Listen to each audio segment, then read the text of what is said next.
Now for our story. This afternoon in the living room of the Lane farmhouse, there was a feeling of tension. Randy Lane had returned from town a few minutes ago, had found his mother talking to Lefty Larkin.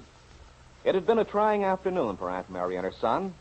Randy had gone to see Ben Calvert, had informed him that despite Ben's cutthroat business tactics, he'd not run the Lane Realty Company out of Wakefield.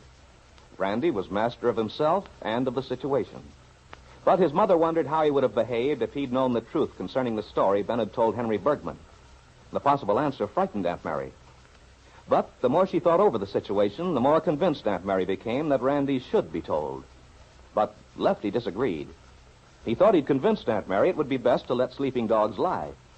Lefty looked up sharply as he heard Aunt Mary say to Randy. Randy, the story Ben told Henry wasn't about you. It wasn't? How do you know? Because Aunt Mary, please, let it alone. Let what alone? Hey, Mom, what is this? You and Lefty seem to be upset about something I don't know about. Oh, it's nothing worth knowing. Hey, wait a minute. What's happened to your voice? Oh, John Dawson and I had a chin argument. You and your arguments, Lefty. But, Mom, what are you and Lefty upset about? Is it something about Ben Calvert? It is, Randy. I've had quite a struggle deciding what to do. But it seems to me it's only fair for you to know. Otherwise, unless you know all the facts, you're at a disadvantage. And you don't know what you're up against. Aunt Mary, excuse me for butting in. I guess I ought to keep my mouth shut, but darn it all, I... What's got you so riled, Lefty? Well, I think you're better off not knowing about it. Well, Lefty, perhaps I am mistaken. I don't know. But I believe that this is something Randy should judge for himself. And I also believe that he'll judge it sensibly. Okay. I say it's expecting an awful lot of a guy, though. Well, for Pete's sake, let's have it. What is it? As I said, Randy, the story Ben told Henry Bergman has nothing to do with you directly. Well, then how come it affected Bergman the way it did, if it's not about me? Ben's story concerns your father. Dad? Yes, Randy. Your father. You mean Ben told Henry Bergman something about Dad? Something that made Henry decide I shouldn't handle his business? Is that it? Yes, son. Okay, Mom. What kind of lie has Ben been spreading about Dad? Randy, in the first place, we have to take into consideration the sort of person Ben is. His bitterness. His false pride. Sure, only if you don't mind, I'm not interested in Ben's mental quirks, Mom. Just tell me what he's been saying about Dad. A long time ago, you were just a little tyke. Ben tried to spread the same story about the time when he and your father were both overseas during the First World War. Go on, Mom. Of course, the story was a malicious lie. You bet it was a lie. Ben made up the whole darn thing because he was jealous of your dad. That's why I don't see any point in bothering you with it, Randy. You're wrong, Lefty. I want to know what Ben's saying about Dad. Now, why don't you two stop hedging and come out with it? It's not like either of you to beat around the bush. It's just that it's such an ugly story, son.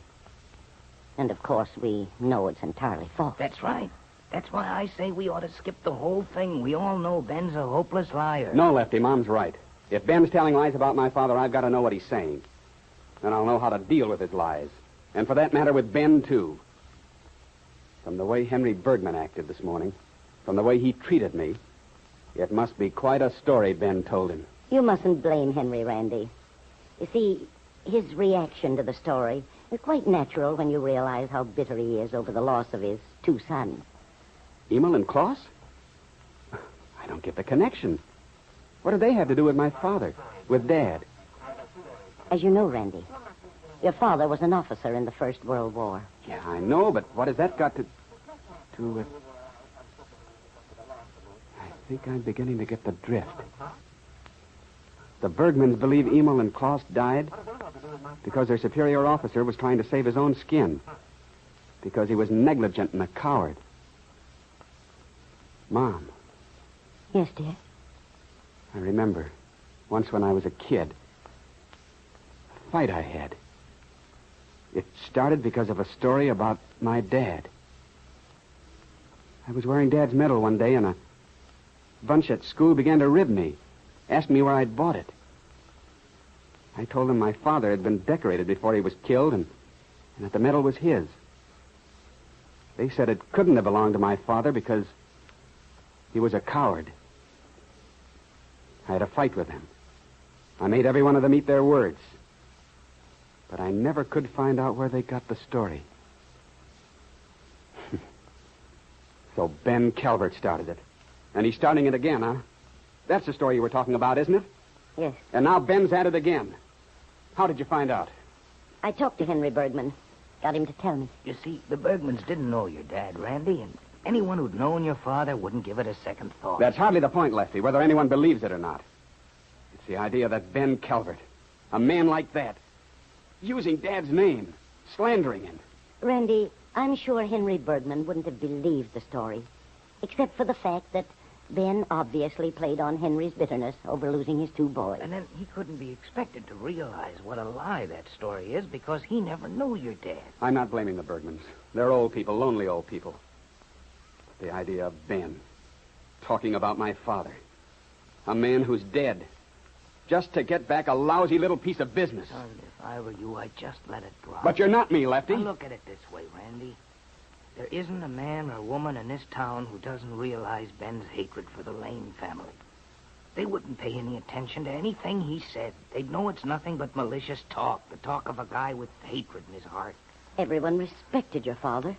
Respected and loved him. And I intend to see they go on respecting him, Mom.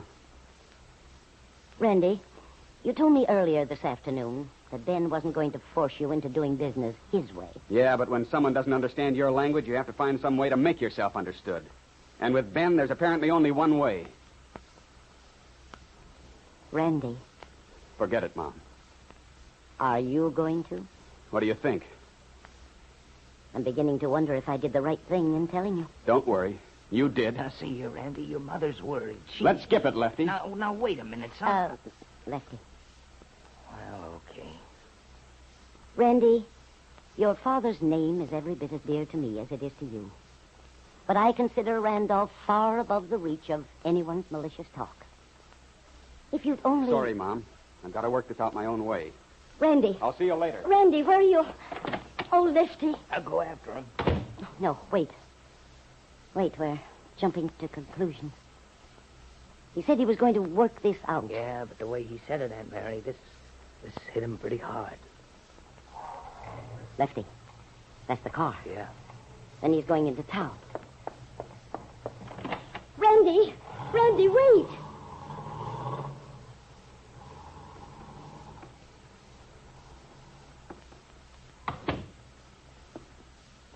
He didn't hear me, Lefty. Yeah, maybe. Even if he could have heard you, it wouldn't have stopped him. You know that, don't you? And you know where he's going. You think he's going to Ben? Yes, Aunt Mary. It's in your mind, same as it's in mine. He's headed for Ben Calvert's. And nothing could have stopped him. Both Lefty Larkin and Aunt Mary remembered only too well the violence of Randy's temper when it was fully aroused. Randy had kept it under check for a long time now. But would he be able to when he confronted the man who had slandered his father? Lefty feels certain that Randy won't keep his temper. But in her own mind, Aunt Mary clings to the hope and belief that Randy won't take a step which could provoke only trouble and perhaps disaster. Which one is right, Lefty or Aunt Mary?